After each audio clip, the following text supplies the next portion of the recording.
So here we are with Raquel Murillo. Murillo? Great pronunciation. Thank you so much. So we're here in Bogota, and I think it's time that everybody gets to know who you are. We talk about you on the Overseason podcast. People see you all over LinkedIn, obviously, because you are destroying the marketing game on LinkedIn. And you're also incredibly involved in essentially all of our day-to-day stuff here. You're going to be coming to the U.S. with us for the first time. You have been, where else? We've gone to, you took us to our first coffee farm. I know. Here in Colombia, Pereira. In Pereira. Yeah. You know what's funny about Pereira? What? This is only for us Colombians, for us Rolos.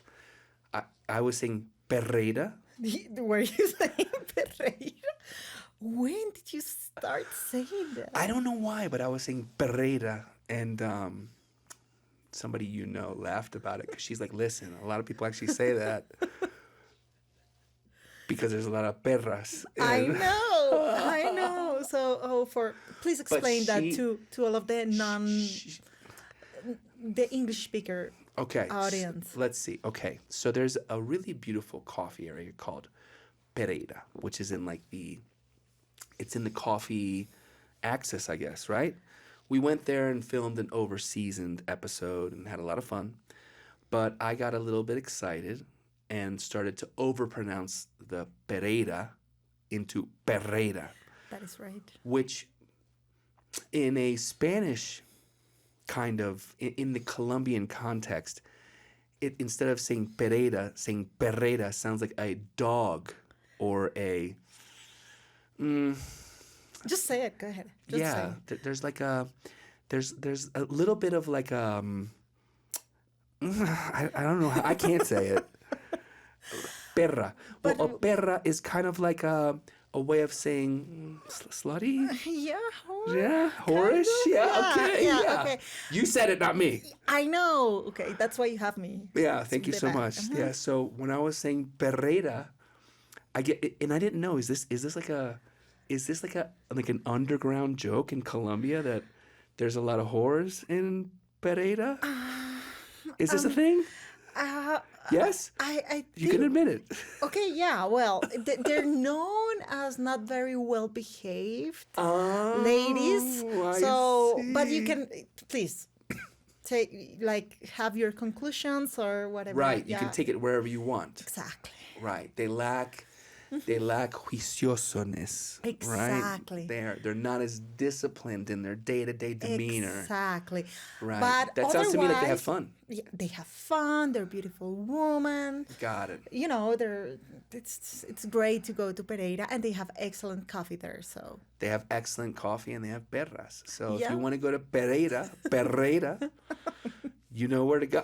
You actually reach out to Raquel. She'll give you the whole itinerary. Please don't. I can give you an itinerary of the coffee, but nothing else. Are you sure? I mean, you were the one who suggested the whole chorizo tour there. Oh my God, now you're adding chorizo to the mix. Was a great trip. Okay, yeah. So we went to Pereira. And Daniel, don't worry, nothing happened, okay? It was a great trip. Ate lots of chorizos. And yeah, let's skip it that way. So we went to Pereira. We're about to go to Reno. Yeah, we're going to Reno. Yeah. And we've spent tons of time together in Bogota. So every time that we have a conversation, Raquel, I am always very... I'm taken aback by your life experiences. Yeah. So I would like to try and share some of these things with people out in the audience. Okay. So for starters, born in Bogota, right? Born in Bogota, born and raised. Both of your parents are from Bogota? Both of them are from Bogota. Well, my family is from Rola. That's how you call people that are born in Bogota, Rolos. Rolos. And I'm Rola, and I had my education here, high school, and then university. As you know, I studied music before becoming, and then after I studied law. But yeah, I have both of my careers. But we can't just stop right there, Raquel. Okay. fine. because not a lot of people have. I find it very interesting that you studied music. Yeah. I think it's very cool. I started since I was super young. I started at 7, but this was classical music. Don't forget that. Yeah, no, but classical music is Ah, is maybe the most um, difficult. Would you say it's a yeah, difficult? it's difficult because it's It requires tons of discipline, right? yeah, and technique. Yes. So you have to learn very good technique in order to be able to play classical music. And so, what was your instrument that you played? Flute. The flute. Yeah. Let me ask you, because I actually went to a jazz bar on Saturday. Oh, did you really? Which one? It's called Fantasma. Have you been? Oh no. You gotta. Okay. That's my favorite Okay. part about being like an. Can I be an honorary Rolo? You can, and well, you're What is actually you're half Colombian. Admit it. I'm like half Colombian. I'll take yeah, it. I'll yeah. take it. So, so I went to this place Fantasma, which was it's one of my favorite bars for live music in Bogota. And on Saturday they were doing a like a Latin jazz ensemble, which was sick, Raquel, sick. And there was a flute player, there was a clarinet player, there was a saxophone player. Okay. And I've never honestly had much exposure to woodwind. You call them woodwinds? Yeah. Right?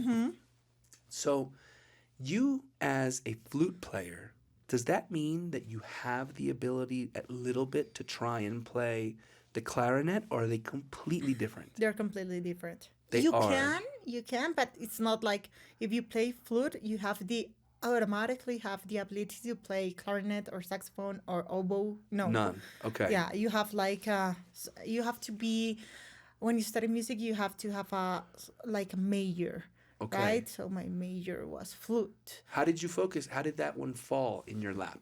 Did you love the flute? Yeah, you have to when you start classical music, you have to pick an instrument when you're super young. So you start with learning the basics, Okay. and then you pick an instrument. And I picked when I was 9 years old. I was a kid. Had you I already picked- played any flute before that though? No, No, okay. So I picked flute, Okay. and then I developed my whole career in flute. My gosh. And is there like a best flute? Like, I'm sure there's all different kinds of flute makers, right? Yeah, yeah. Do you have like a really expensive, fancy flute? I do have one. Okay. This is another part of my life that I want to share with you and with the audience. That was when I finished studying music here in Bogota. Okay. I went to Canada, and then I studied more flute or Extra flute. extra flute, yeah, in Canada. And then there I bought a flute that is made out of gold. Are you serious? Yeah. But like gold plated, or it's actually the whole thing is gold? It's the whole tube is in gold, and then the keys are plated. No It's way. beautiful. It's like a rose gold. It looks beautiful, and it sounds better It than does. than the ordinary flutes. So when you bought this flute, do you often play this flute, or is it a way because you don't want to have to clean it up every time? No. When I bought that flute, it was to get into another level of performance. So I played it all the time. Really? Yeah, actually, well, right now you know that I am a little bit away from my music, Do you miss it? I miss like having fun with it, but I also believe that being a classical player requires a lot of effort and a lot Sure. of discipline. Sometimes to be honest, this is not that I am lazy or anything, but It's a lot. it's too much sometimes. So I don't miss that part. I like also having a regular life. You do. Yeah, but then there's something super important that I want to share also with you. Let me hear. I was a waitress in Toronto. And And is this how you were able to afford this fancy rose gold flute? no, that's That was a gift from my parents.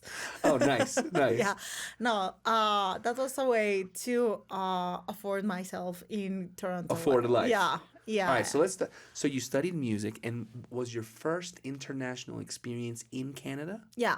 Well, no, uh, I was in Mexico in Oaxaca. In Yeah, I Oaxaca. think that was my first international experience.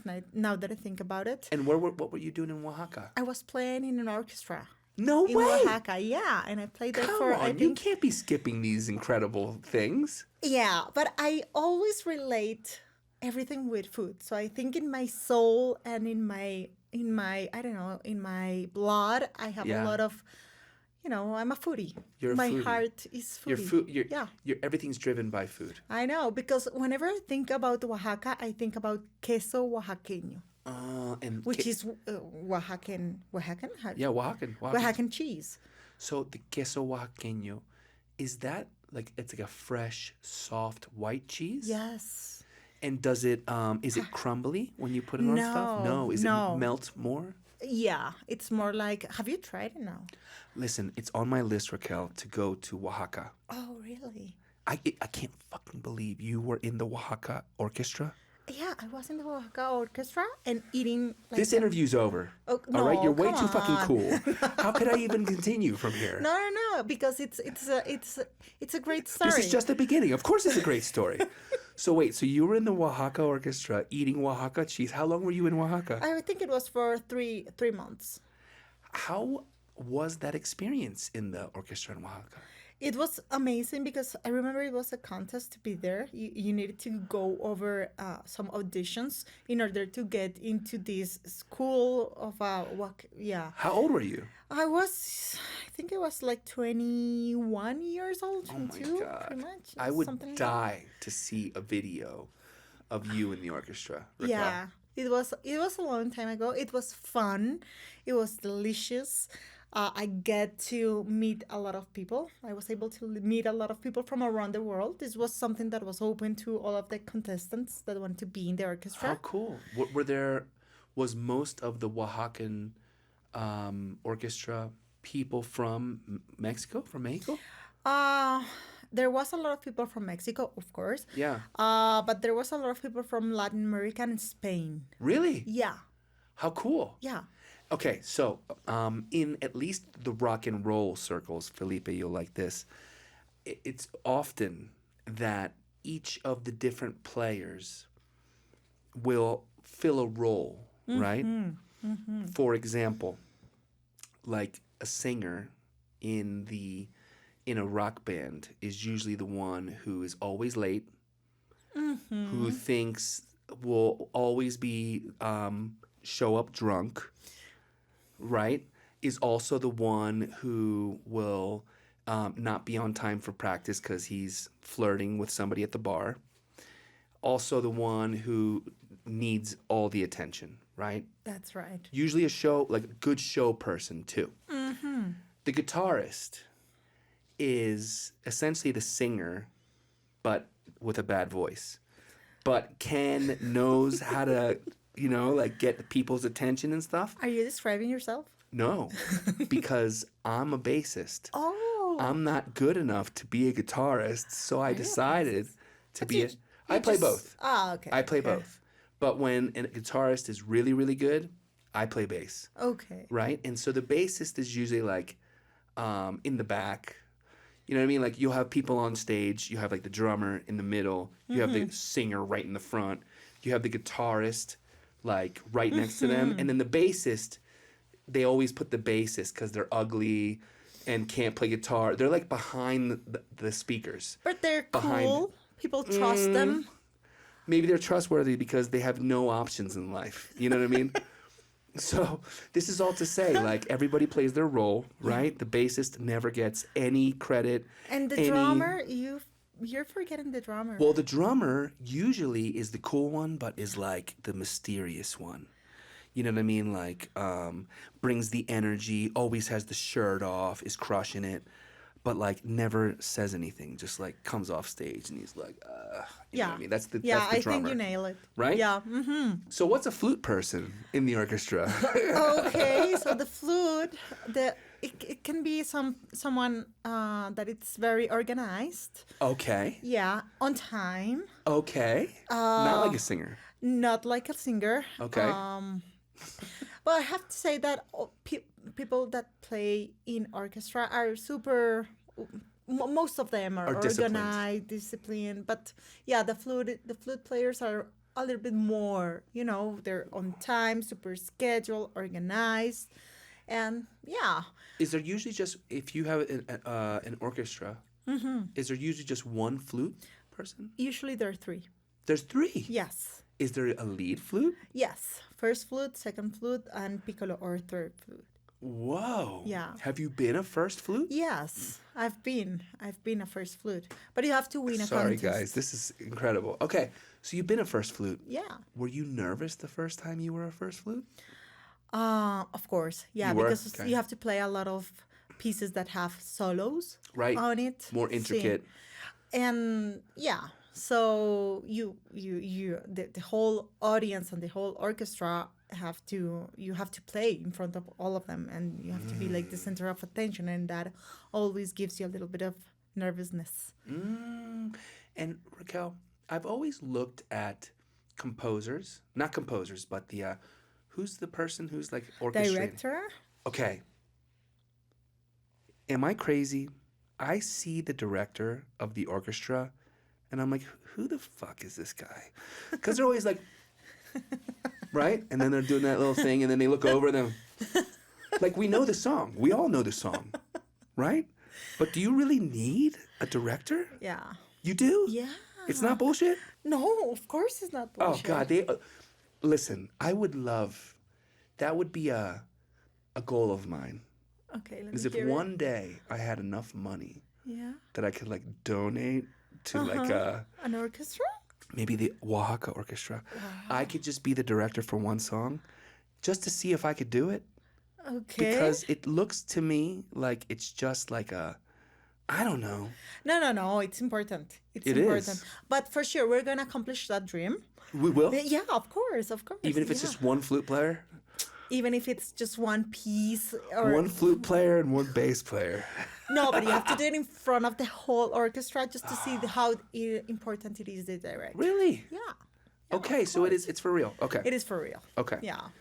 We'll do that though. I'd love that. So how many different orchestras have you played in? You played, of course, in Oaxaca. I played in this orchestra from Oaxaca. Then I played in an orchestra in Toronto when I was living there. And then I played here in Bogota. Bogota in the orchestra of the conservatory, which I played when I was little, and then in the university's orchestra, which was Javeriana University, and then I played in the symphony, Orquesta Sinfónica of Bogota as well, but just a little bit, not that much, but I played there. And I also, this is something that it's cool, I played in a salsa band. You I did? did. I did. It was super fun. And those are the things that I miss the most, Is like, because just for people out there, doing something like salsa is probably a lot less regimented, right? It's not No. like you have to wait your turn all the time and you have to like play the exact notes. It's a little bit more freeform, right? Yeah, but still you have to know your cue. Of course. Yeah, no, exactly. you have to know when to come in and out. I mean, that's Exactly. Yeah. right. But it's that's like a lead guitarist doesn't know when to come in and out. They're always fucking the highest with as much fucking, gain as possible. yeah, exactly. But it was so much fun, and then it was only a girls orchestra, only girls orchestra. So it was super fun playing with the girls. Oh, that's and amazing. Yeah, it was fun, and we did covers from a lot of people. And Like your favorite band, of course, the yeah, Combo? The Gran Combo de Puerto Rico. Yes, we did covers from them as well, and it was fun. Yeah. When you landed in Oaxaca and you spent your time there, how did you feel about Mexico? Because Oaxacan food is known as some of the best food in the planet, not even just Mexico. Yes. So, how was your experience with it? Was there a lot of spicy stuff? Can you handle spicy stuff? Like, No, that's one. Well, here in Colombia, we don't eat that much spice in yeah, our food. yeah, But I did find it spicy in Oaxaca, in Oaxaca and yeah, in overall Mexico. yeah, In all of Mexico. yeah. Yeah. They have another level. Yes. And then, but Oaxacan food, Yeah, Oaxaca, it's amazing. right? It's I've just heard. like I've never mind been there. blown. Yeah, you have to go. Mole? Did you try mole? Mole, of course, green one and the other one because I think there's two There's like kinds. one with chocolate and raisins Yeah, and stuff. exactly. Yeah. Well, it's not chocolate, it's cacao. Cacao. Oh, It's not yet chocolate. It's cacao. oh, I see. You see the difference? Yeah, your Colombian just came out. Yeah, Did I? Did yeah, it really? yeah. Cacao. It's cacao. Yeah. Okay. The coke. How can you say that in English? I think the same way. Cacao. I think you're just Your messing your around. Colombian just came out again. So, okay, so then you spent time in Oaxaca, you Yeah. spent time in Bogota, then you go to Canada. So Yeah. you went to Toronto, right? Yeah, Toronto. Yeah. What was that experience? Well, so when you went to university, I would imagine you spent a lot of time studying English, right? Or no? In Canada or here? No, when you're here in university and in I college. studied more in high school. In high school. Yes. More than in university. So when you landed in Canada, Yeah. was it like the craziest shock? I mean, what kind of things do you remember noticing from that experience? Because it's a different world. It is a different world, although people from Canada are super nice and super friendly. Okay. And the thing that was more shocking to me was that everyone was minding their own business. It's not, I don't know why everyone There's is no so chisme? focused. Probably there is, but it felt like a little bit of shocking to me that everyone was just centered in their own business. Yeah. And Where did they were this- not that open as we are here in Colombia or in Oh, Bogota. okay. You A know, little they're bit more just, reserved. yes. And it took me a little bit of time to make friends at school. Interesting point.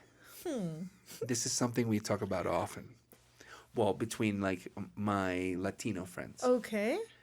And maybe this can be something I'd like to hear your take. I often hear that the colder the place, the colder the people. That as a result of having to constantly bundle up, there's less energy and less openness. And the reason I bring this up is because where my dad's from, the Basque Country, it is a little colder. It's like up in the mountains. It's the northern part of Spain. It's not like Madrid or being in, for example, Sevilla or Barcelona, where it's like warmer and you can even tell by looking outside, right? It's like, it's not green, it's not mountainous. It's like you can see clay and you can see that it looks a little bit semi-arid, right? Like, right? It looks more desert, warmer. Do you think that there's potentially a connection between that? Like I think so. colder climates I make think colder? I have to agree with your friends. Yeah. People in Canada, all of them are super nice and super polite and super friendly. They are a little bit less open to new people. So they're just like minding, as I was saying, they're Minding their own business. their own businesses, and they do not open so easily to other or to new people. So that was kind of hard for me at the beginning. But then Just for like trying to make friends or Yeah. just like trying to feel like you were a part of the community? Like, both. Both. Trying to make friends and being part of a community, but after a while it just like started to work naturally, and I was super young. I was like 23 or 22 years old, so it was. that's a big experience for somebody that young. You think so? I think so, yeah, because I feel like as you're growing into adulthood, getting to know yourself, trying to figure out where you want to be in your career, putting yourself in a situation like that where you go to a country that's completely different than your own, different culture, different temperature, different food, different way of being. I feel like it's a lot to process as a kid. You're still a kid. You're right, but then when you're a kid, you don't see those things, right? You Right. don't visualize all of the potential risks, and you're only looking for adventure and to explore new things. So that's part of being young, I guess. I agree. Yeah, Yeah. you're right. So, you land in Toronto. How long were you living in Toronto? I lived, I think, for 2 years. That's a long time. And that it's a long time. 1 year studying at the UFT, University of Toronto, Okay. and then I stayed another year, almost another year, and then I came back to Colombia. And then how deep into your Toronto experience was it until you got your first, well, or your restaurant job there? I think it was after a couple of months. After probably 8 months, I started looking for a job, and then I again was driven by the food because I could have been working in fashion or in a, I don't know, any Anything. other, yeah, but then there was food again in my life. Had you ever, Raquel, worked in a restaurant before that? Never. Whoa. See, I can only imagine, because I think restaurants are they're a fun industry, but it's tough. Yeah. And it's, I grew up in restaurants in the U.S. I can only imagine what it would have been like to go to a different country altogether and then try to be a restaurant worker in another country. It was, I'm so glad I never thought of the bad things that could have happened to me. Yeah. I was always thinking positive and having a good vibe. But I think I had a good experience because of the manager of the restaurant. Ah, so tell us about this manager. His name, this man was called Jermaine Bain. Okay. Hey, Jermaine, if you're listening, hello. Remember me? Raquel loved you.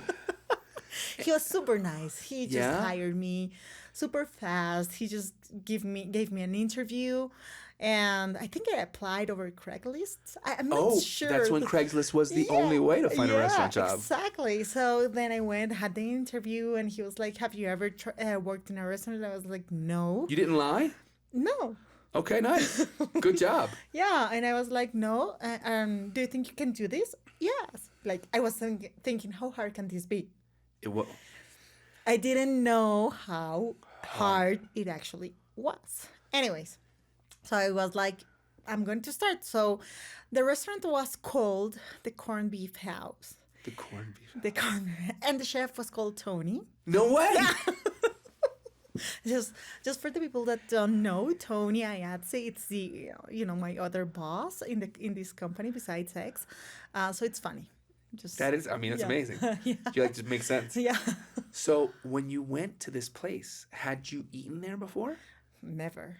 What? Never, of course, never. What was it about the corned beef house that called your name? I mean, I don't know. I was was it just close to your house? No, I used to live. I don't know. You just saw it on Craigslist. I just saw it on Craigslist. I called. They said, come to an interview today. And then I went and I got hired just right away. And I was like, okay, I'm going to start right now. So did you guys in this restaurant, did you use trays? Yes. How Yeah. long did it take you before you were comfortable using a tray? I think. Because I'll be honest with you, Raquel. Okay. I hate trays. Yeah, but They always scare me. Even at 20 years in the restaurant industry, and I still don't like trays. Yeah, the but you big ones. The small ones I'm fine with. I'm talking about the big ones. yeah, but keep in mind that this was a casual restaurant. Okay. So it wasn't like a really fancy restaurant, white cloth. Oh, you mean the corned beef house? Was it? What was it called? The corned beef house? The corned beef house wasn't like some temple of fine dining? No, it was super Could have tricked me. And then, and then, and then the trays. Well, we did have trays, but I think I only used them for beverages.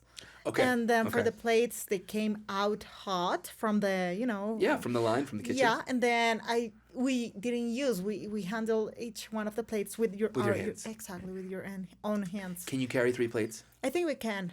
Yeah? Yeah, I think I remember a little bit of my past life. Okay, cool. Yeah. So, how many corned beef sandwiches do you think you ate from the corned beef house? I think at least 1,000. That's a good sandwich. Are you a corned beef fan? Are you a Reuben fan? Because I'm imagining it was like of course a there deli, was right? Yeah, there was Reuben. Yeah, I think I'm more like a corned beef. person, more than a Reuben or more than yeah. The Reuben is melted Swiss, right? With Yes. the Thousand Island Yeah. dressing And with and the coleslaw. in the coleslaw, yeah. And then corned beef can be however you want it. Corned beef. And but it's usually with just mustard, I guess. Do you like that? Yeah. I love it. Let me ask you a question. I love sandwiches. You do? Yeah. Are you a mustard before mayonnaise kind of person? Tough question. That is a tough. Yeah. But this is what the people want. Oh my god. This is how we get to know you, Raquel. Okay, I think I am a mustard person. Yeah. I am Now- more than a mayonnaise. And are you a spicy yellow mustard? Like, how do you like your mustard? Yellow. I don't like spice. Okay. You know that. How about you? I like all the mustards, but there is something about yellow mustard that it's just vinegar with coloring, but it just reminds me of being a kid so much that it's the first one I grab. So you're a mustard person, just like me. Yeah. Okay, got it. Another thing. Here in Colombia, you and all the fine people of this country have a love affair with very weird hot dogs. Hot dogs that would shock you with know. the type of things that are put on top of them. I know. Let's talk about it. Let's talk about it. We need to talk about this. Yeah, so you could. I had a hot dog here one time after a night of beverages with friends, and I was like, "What's simpler than a hot dog?" So we leave this club and we go get a hot dog. And this hot dog, ladies and gentlemen, had, I kid you not, like 24 ingredients on it. Start. Okay. Bread, dog. It had chopped tomatoes. It had Onions. It had avocado. You had the avocado? I didn't fucking ask for anything. They just gave me a hot dog, all right? And I was Cheese. already cheese, yes. Of course. I think it had some beans on it. Is that right? God, you got the Mexican one. No. I just said I'll have a hot dog, and they just said absolutely. It had shredded potato on it. It had what else? It might have had fucking pineapple. Yeah, pineapple. It's a classic. Oh, it's classic. Yeah. So probably you had the classic Colombian hot dog. What am I missing? Uh, Mayonnaise. It had mayonnaise on it. It certainly had mayonnaise and ketchup and mustard. and mustard. Yep. Oh my god, I feel so embarrassed. Well, the reason I bring this up is because when I ask people what they like on their hot dog, I never will ask a Colombian again what they like on their hot dog because it's essentially everything. You know what I mean? Like if there's lizard to be had, put it on the hot dog. But you know, some people put eggs, like the little. Oh, I think I had little quail eggs yeah, too. those two. Yeah. Yeah, because I bit into it. I'm like, what the fuck? And I'm like, is there a hard-boiled egg? And they're like, no, it's a quail egg. I thought that was really funny. Every bite was a discovery, Raquel. Now, how do you like your hot dog? I'm only asking because if you can appreciate corned beef and mustard, you like yours crazy, don't you? No. I don't like mine crazy. I have to be honest. For me, okay, a good hot dog starts with a good sausage. Yep, I agree. Okay, so because you can find There's all kinds of hot dogs exactly. out there, right? So I'm simple. I will just put on ketchup, Okay. mayonnaise. It's not simple anymore. Okay, but I'm Colombian. I know. Okay. So for Colombian standards, You're about to it's say simple. shredded. Go ahead. Shredded potatoes. Like, Okay. Like little French fried. Yeah, French. Yeah, like little. They're the ones that come into cans in Canada. I don't know if you've ever seen those. No. Yeah, but they're like the little French's. Okay, yeah. They're like shoestring potatoes. yes, and then I guess that's it. That's about and Okay. cheese, of course. Of course, cheese. Melted cheese before the sauces. Before the ketchup and the mayonnaise, and then the shredded potatoes, and that's it. Simple. For being Colombian, simple. From 1 to 10, I guess that'll be like 3. Okay, you're Or good. 2. You're right. You're right. Okay, because my perfect hot dog. Good one, right? Like you said. Hot dog, yellow mustard, relish, and onion, chopped onion. Okay, from Colombian standards, that'll be like a 2. There you go. Yeah, because Right. 10, it's the one you ate. Yes. Okay. That's the last time I'll ever had a hot dog. It was a discovery of sorts, that drunken evening. But I also remember looking at pictures the next day because I would take a bite, take a picture, take a bite, take a picture. And I'm like, what the fuck is that brown shit? I mean, was there beets in there, Raquel? It could be. I don't know. Yeah, like we have like the Mexican hot dog. We have the Italian hot dog. We have. Italian I'm hot pretty dog? sure you can find an Italian hot dog like You know what else they were eating that night? Pizza with. with fucking guayaba and cheese in the crust. Oh, really? Where Have- was this place? It was just in Zonate, like on the street. Wow, no, I've never had that All right. before. All right. I just was about to be like, what the hell is that called? It was pizza with pineapple, and then the outside of the crust had cheese and guayaba. Wow, Yeah. that's that. Well, I have to go there. And the try. response that I got from, I'm like, how do you guys eat such a complex pizza? And their response was, Italian pizzas are so boring. Who said that? Your friends or the owners of the restaurant? No, the Colombian people that I was with, my Colombian friends. Oh my god. Yeah. Insípido is what they said. Oh, lack of flavor. Yes. Oh my god. Well, you see I how love we are. Colombians. I think you guys are the best. So it's just, I find it very funny. Okay. All right. So you're a level 3 hot dog eater. That's good to know. So then when you were in Toronto, Yeah. what did you have a community of Colombians? Like, was there a dish that you just constantly were yearning for from home that you couldn't have there? Yes, and I discovered a couple of great Colombian restaurants. In Toronto. Yeah. Nice. And there's a big Colombian community there. And also, I have to tell you this, my sister is Canadian because she's been living for more than 20 years in Canada. So she Was has she there first? yeah. Nice. So she has a big Colombian community, but she lives outside Toronto. So Okay. I was not living with her in the second year I wasn't there. So You finally ran away because you're like, stop watching I everything wanted I to do. be downtown. I didn't want to be with a family, with, I wanted Watching to. every step you do, all the things you put on your hot dogs. I Yeah. was like 22 years old. Of I wanted course, to you be wanna- downtown Toronto. So is this the same time that you got your job? You like Yeah. left, got your job, all that Yes. stuff. Yes, exactly. Did you eat any of the classic Canadian things like poutine and stuff like that? Did you try that stuff? No.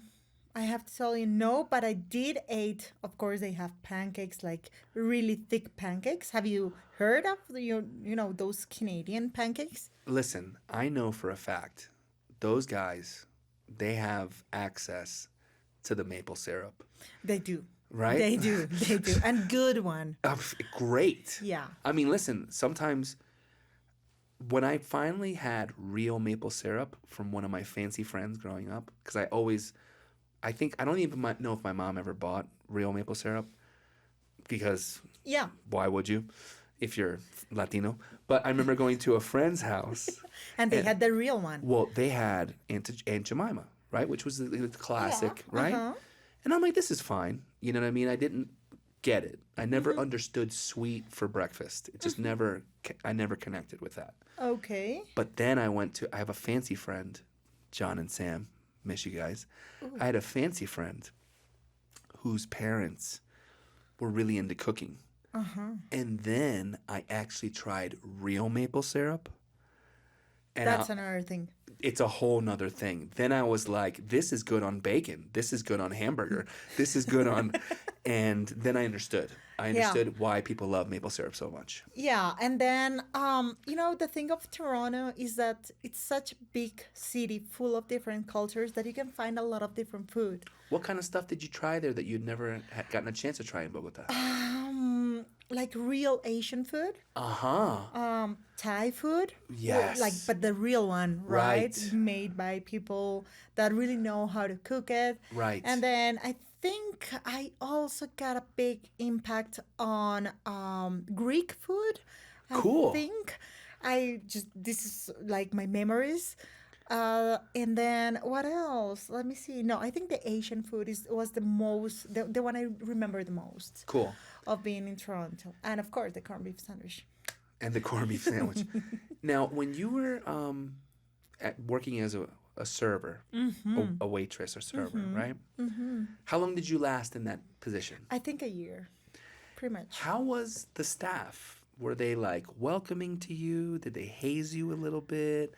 Did they wonder if Jermaine maybe had a crush on you for letting you get a job there? Like, how was the interaction with people there? Super nice. Yeah. I didn't have a problem. They were super nice. And I last for a year. So I was the one who was seeing other waitresses come in and out. And then you were like a rola and were like, oh, really? You think you can handle this station? You think you can handle this table? That's my table. No, I was not trying to fight with anybody. I Okay. was just like trying to be nice. And girls came for, to work and earn a little bit of money Yeah. for the summer, for example. But Yeah. then they left and I was there. And I stick there, and then other three girls came for I don't know a couple of months, and Yeah. then they, how the How big restaurant wa- world is. How big was the restaurant? Was I'm not sure, but we were like pretty much like four waitress. Oh, so it was It's smaller. Yeah, it was a small restaurant. Did you have a lot of tables, like guests that would always come in consistently? Yes, and people were super nice, and they gave me good tips. I remember. I would give you a good tip. Well, thank you. I Yeah. was, and you know what? You know what made a real impact on me while I was working in the corned beef house? That's where I really started to speak English. I can imagine. And sometimes I couldn't understand the guests. I was like, Would you ask them again? Can you please? no, No. I just went to the back And ask them. and asked What does this Jermaine, what does this mean? And he was like, this means, I don't know, this beverage or this other thing or blah, blah, blah. I remembered the sound of the words, but then I started, and then I was like, he asked me for this. What is blah, blah, blah, And he was like, oh, you mean, he was super nice. That's amazing. Yeah. And so, Raquel, ever since then, because I feel like once you work in a restaurant, it changes the way you see everything when you go out to eat. Does it not? Like, Yes. it changes the way that you interact with staff.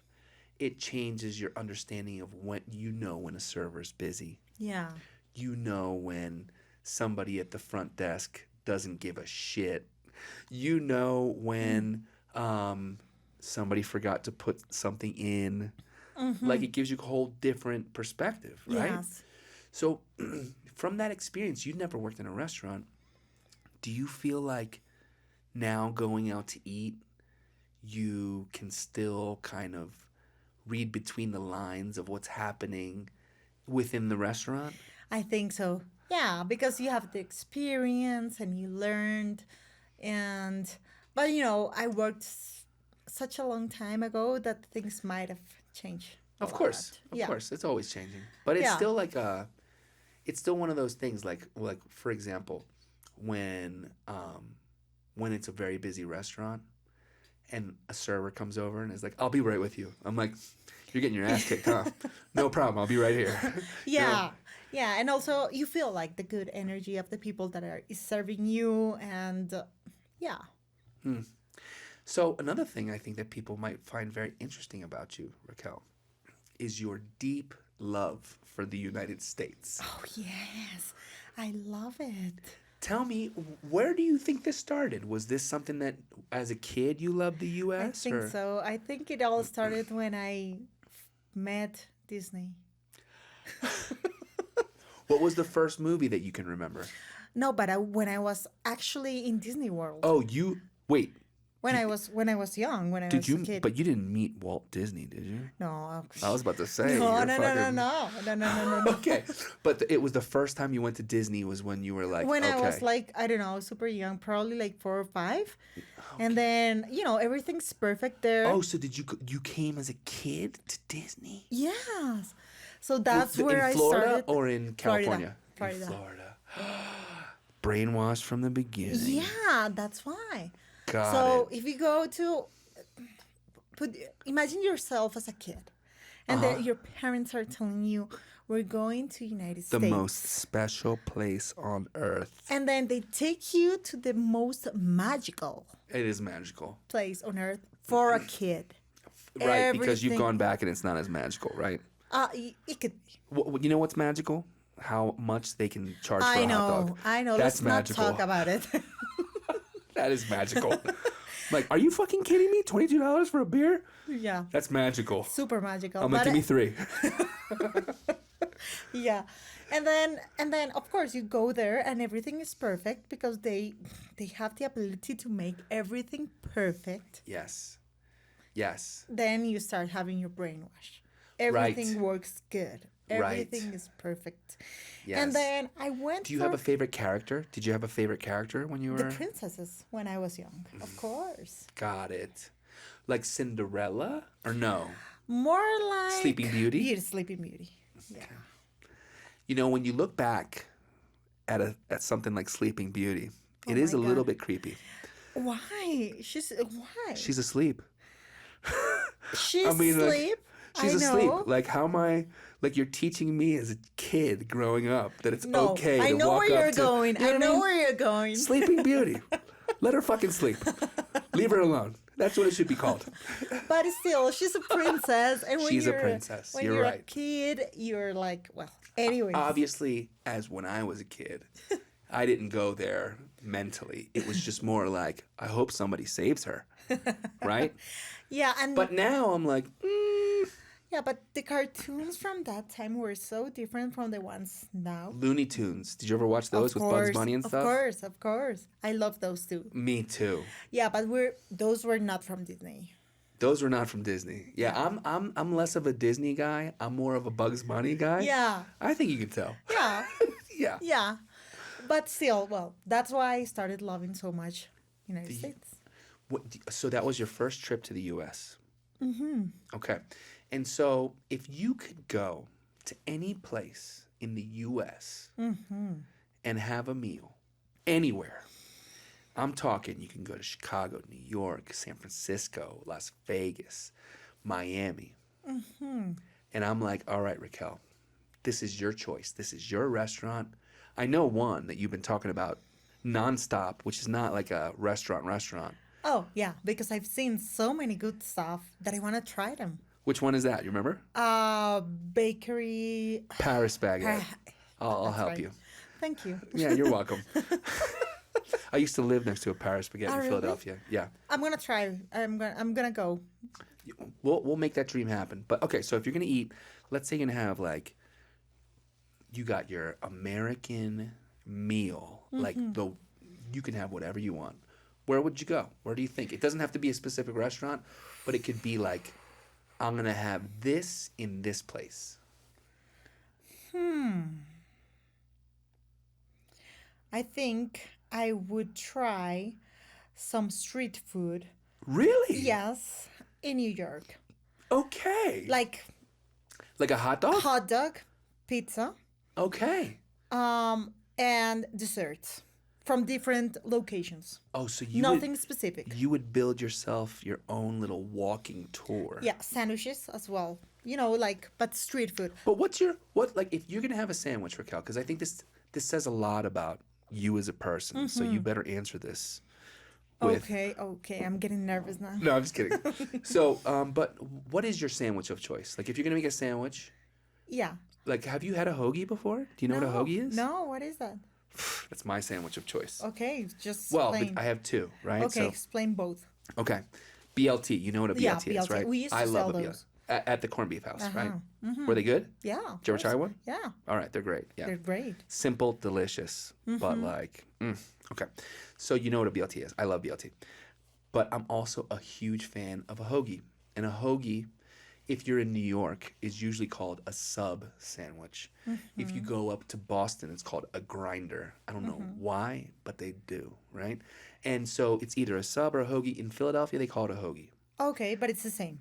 It's essentially the same thing. So it is it's a crusty, like not quite a baguette, but like a crusty sandwich roll, a long torpedo roll, which is why they call it a submarine sandwich. Okay.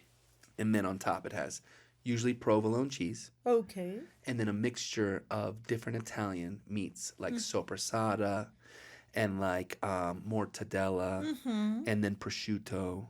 So it's like a nice mixture. It's like a little charcuterie board Okay. of meats, right? Then on Okay. top of that, they'll usually put shredded lettuce, tomato, onion, oregano, salt, pepper, Uh-huh. olive oil, and vinegar. It's like a song. Yeah. It's like a salad. Yeah, it's It's a sub, exactly. but it's called a hoagie Oh, in Philadelphia. in Philadelphia. And now that we're talking about Philadelphia, just for a second, everyone look at this. Kelly Green Eagles shirt, rocking it. I think. Thank you. I did it on purpose. I'm gonna remember this around bonus time. Okay, and Okay. and you probably don't remember this, but I do. I When bet. I first had my first interview with you, I wore this shirt, Maybe that's. It all makes sense, Raquel. and I all wore makes- it today on purpose because we were gonna do this. No and way. it's my lucky shirt with you. Okay, I love it. Beautiful. Have you been to Ireland? No. All right, me neither. Okay. We'll have to do an overseasoned episode in Ireland. You wear Okay. that. Sounds good. Yeah. Yeah. It's lucky. Okay, so going back to So okay, so To so New York? you would do your so what's your sandwich? yeah, so my sandwich would be with I guess mozzarella cheese Okay. with pesto. Oh, we're going Italian style. Yeah, Italian style. Focaccia? With focaccia, of course. And, Italian charcuterie as Okay. well. Maybe a little prosciutto, Yeah. a little arugula. And arugula. That'll be my sandwich. That's a good one. That's fancy, Raquel. Is it really? You're fancy. Yeah, Oh, that's thank you. that's a fancy sandwich. Should I be thanking you? Yeah, you should thank me. Yeah, absolutely. Actually, you should thank whoever makes that for you. Because But I've seen that. Do you think that they sell that in New York? dude, they sell everything in New York, and you'll probably have like 100 versions of that, which probably would have burrata and maybe some drizzled balsamic on Yeah, there. that's the kind of sandwich. But I want it to be like, super casual. Okay, I like that. So it wouldn't be Because- something super fancy. No, it wouldn't be fancy. It would be casual and fresh. Casual and fresh. Fresh, yeah. Cool. And That way you can have like it's almost like a make your own tapas adventure. kind of thing, yeah. Yeah. And then also I'll go then and try some pizza because New York and pizzas, yeah, it's a and then thing. also a hot dog, but not like a Colombian hot dog, but like the real deal. Yeah. And then the desserts. Since Yeah. they have so many and good desserts, Yeah, like cookies and then, cupcakes, and they have like I haven't seen your eyes this light up this excited in a while. As soon as you started talking about cookies, everything changed. yes. Do you have a favorite kind of cookie? Like, do you like chocolate chip? Do you like? I love cookies. You All didn't cookies. know that about me? Cookies? I know you love Kit Kats. I Yes. didn't know that that cookies specifically was a thing for you. Cookies. Yes. Yes. Do you like cookies. chocolate cookies, vanilla cookies, Chocolate cookies? red velvet cookies? All of them. Yes. The answer is yes. Filled with peanut butter. Have you Yes. tried those? I've had a peanut butter cookie. Absolutely. Yeah. Yeah. Filled with peanut butter. I've never been a big White. peanut butter person. Oh my god! Don't mention peanut butter to me because I will eat the whole thing. They sell peanut butter here in Yeah. Colombia, Yeah. right? Uh-huh. All right, just making sure. Yeah. You're the only, okay, so in Spain, peanut butter is not a thing. No. No. Yeah, no, because, right, Spaniards. Here is peanut butter a thing? Or Not did you that learn much. that in Canada? I just love it. It's a personal good taste. Yeah, How do you say yeah, that? yeah. Personal taste. Yeah. Yeah. Okay. Yeah. All right, cool. Okay. Yeah. So you're going to go to New York and you're going to have a bunch of delicious foods. I think the guys from Branded are in New York. Really? And I am, and let's talk about Branded real quick. So, like I've been in the restaurant tech world for 12 years. For the 15 years before that, I was a restaurant worker, right? So I've only done restaurant stuff. You know how many times I've been on the Branded Hospitality B list? I guess probably none. Yep. None. I've been on that fucking list 0 times. And you Yeah, those. Have they gave you a shout out on their B list. Yeah, I was super honored and I thankful. think you're a badass, so it makes all the sense in the world to me that you Thank you. were that you were on the B list. Thank you. And yeah, those guys, if you're listening, thank you for that. The branded hospitality guys are very nice guys, and I haven't actually had a chance to connect with them. I was lucky enough to get a quick cocktail with a friend in Chicago at one of their parties, and they really do know how to throw a great party. Oh, really? They were doing interviews. There was cocktails flowing everywhere. It was a Really? super fancy restaurant. And I walked into the room and I knew like 15 people there. It was a great party. So I'm thinking at some point in the future, and I think Tony might really appreciate this too, maybe we need to make this this discovery journey of New York tapas a thing, and then we can go visit the guys from Branded. I think we should. I think we should plan it, visualize it, and just do it. Yeah, that's how I make things happen. Yeah, we should. And we're creating so many stuff right now at Over Easy office that soon a lot of things are going to start happening and a lot of surprises and dreams are going to come true. So, I want to make this dream come true. It's my dream, not yours. My dream to watch you eat multiple cookies. oh my God, you can't imagine. I didn't know this. Oh, You know that we work with a company that's very famous for cookies, right? Called Which one? Milk Bar. Yes, I saw them the other day and I was like trying to connect with some of the people on LinkedIn. Uh-huh. And I went into their webpage and I stood there for, I don't know, probably half an hour. Just like Just watching checking- cookies go by. We're like an addict. I am going to 100% get you some Milk Bar cookies. That's Great. 100% Thank you. done. Oh, thank And you. just so you know, those invoices, that's our team. Okay, yeah. See? Sure. Yeah. Great. So, okay. So now that you've been here it's been we're going on 2 years working together, Yes. right? Yes. So what do you think of the whole industry that we work in? And honestly, like what to you has been, because before you came to work with us, you worked at a large scale grocery chain, right? That's Yes. here in Colombia, but based out of Europe. Yes, Right? exactly. It's called Jerónimo Martins. Jerónimo Martins. Yes. And their grocery store chain here is called Ara. Ada. Okay. And it's got like a beautiful bird, Yes. right? As the Yes. logo. I see it sometimes. I think of you. So having worked, I guess that's more food, right? So you've had a lot of food focused jobs. And I was gonna say that because after, my whole trip to Canada, came back here to Colombia, and let's just talk real fast about this. Yeah. I started working in the law school of a university here, and I was the assistant of the dean, and then I got an offer to work as the assistant of the CEO of this big company. And as you said before, it's grocery, some grocery stores, Yep. and there was a lot of food. Not only Oh, like Colombian. samples and stuff? Yes. Do you miss that?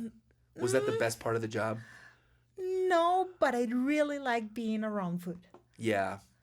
And there was like the offices were super big, and there was like in the first floor a big room of tasting different samples of different products that they were developing or that they were going to throw out in the market. Whoa. And then they will just email everyone in the offices and would say, "Come down to the first floor. We're gonna do samples."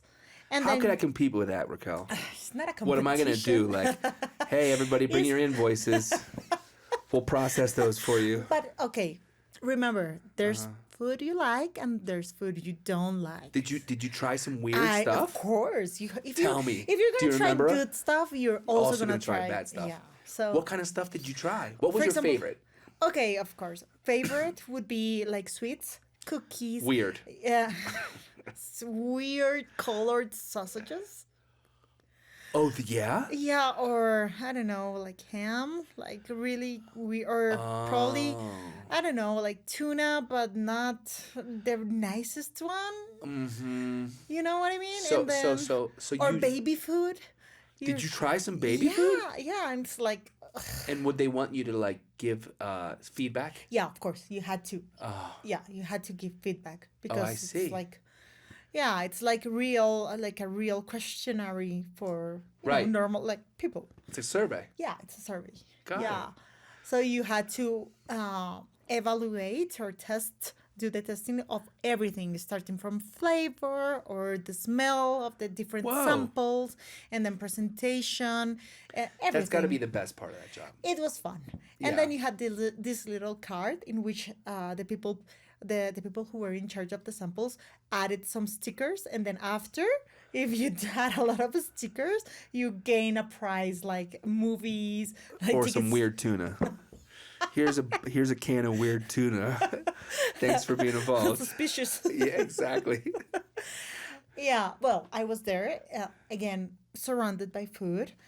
And then I came with you guys, also the food industry, and I'm super happy. I love food. And Yeah. I'm still around food. That's good. Food, restaurants, Yes. and Travel for food.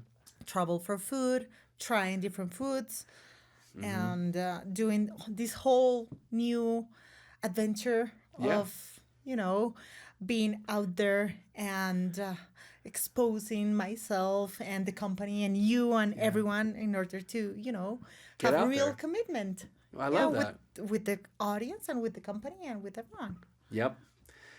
So now we'll go to the last part of this, which is going to be me asking you what you think are going to be some of our fresh, new, exciting things to do in 2025. So you're coming to Reno, Yeah, and I think you're most likely going to be coming to Las Vegas. great. So what's on your list? What kind of things would you like to do while we're in the U.S.? Okay, I think in Reno we should definitely go to a casino buffet. Okay. I think that's a must, Yeah, right? it is a must. I agree.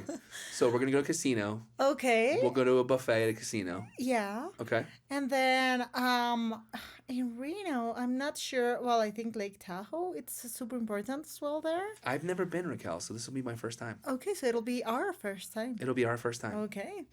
And then in Vegas, if I get to go. Have you been to Vegas before? Yes, You've already been. Yes, Okay. I already been to Vegas. I think If you could see any show, like any live show in Vegas, what would it be? I mean, Whitney Houston's dead, so that's that's a shame Yeah, for some people, for sure some is. of us, Yeah. for some of us. Yeah. I don't know. Today's music taste is questionable. I agree with you. I agree with you. I'm not saying any names. So, but who would you like to see? It'll depend on the presentations, but more than a person, more than an artist, like a show. Okay. Like a Like a show. Cirque du Soleil kind of thing. Yeah, or like this might sound weird, but I would really like to get to know or to go to a real burlesque show. There's nothing weird about this. I don't know. Just for the people who might think it's weird, I'm just saying it. No, I think we're But I think a good, like a like high quality. well prepared, like nothing trashy, but just like Yeah. something that has a lot of effort behind it. Yeah. I would really like to. The burlesque stuff reminds me of like Moulin Rouge, Yeah, right? Like Yeah. that kind of like lots of like very emo, like dark. I love just even like the burlesque outfits and stuff. exactly, because that has a lot of work Totally does. behind it. Yes. How about you? Well, I mean, I don't know how I can top a burlesque show. That's way fucking cooler than, But you have to say it. a Rat Pack redo. I've always all the ones I want to see are gone. Sadly, like I'd love to see Prince, but too late. I'd love to see Jimi Hendrix, but too late. But you know who I would love to see? I would love to see a Wolfpack, which is a jazz band. I think they're from Michigan. Ooh, I don't know if they've ever played in Vegas, but I'd love to see a great instrumental band. Okay. Yeah, that would be like my. And if anybody knows a great jazz bar in Las Vegas, I love jazz. I would love to do jazz. I love one because of course it's great to see people who are in their flow, right? Mm-hmm. In like a creative space with music when there's Mm-hmm. still like a background type of thing that's leading the song. Mm-hmm. But I also love that it's a lot of times if it doesn't have words, you can still talk and enjoy each other, like people's company, while at the same Mm-hmm. time as enjoying music. It's like it doesn't have to be everything. Yeah. You can take a break here and there, right? And like engage with the music or engage in conversation.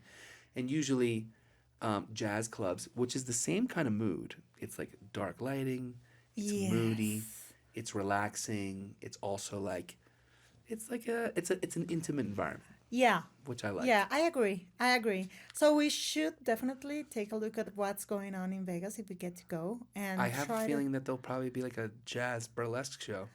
jazz burlesque, like both. Who knows? It's Vegas. They have everything with hot dogs. Just make sure Daniel's cool with it, and then maybe we'll go to a burlesque jazz show. For Um, sure, yeah, for sure. I'll talk to him. yeah, plant the seed now. Yeah, Gives us a few months to kind of yeah, like get this yeah. locked in. Okay, Okay, brainwash. cool, Right perfect. now. Okay. Well, just for anybody who knows, who doesn't know out there, we're going to be launching a bunch of fun content from Over Easy Office. Raquel's going to be helping us lead a lot of those efforts. And if you've had a chance to watch the show, then you know a little bit more about Raquel. I know a lot more about Yeah, And thank you. thank Thank you for you. this interview and this space and this podcast or whatever. And yeah, I'm really looking forward to interviewing a lot of the most important people in the in the restaurant industry. Me too. Thank you. We're excited to have you. Yeah, And great. if anybody wants to win Raquel over and get on the show, cookies. Yeah, That's just all it bring takes. them. Bring some cookies. Well, thanks for listening. And Raquel, Thank you. super excited for the next few months, next couple years, next few decades. Oh, You're locked in. thank you. I'm happy for that. Cool. Well, thanks for Okay. joining us. And we look forward to having all of you guys out there watch a bunch of great shows with us. 86 Reason Podcast was brought to you by Over Easy Office, outsourced bookkeeping solution.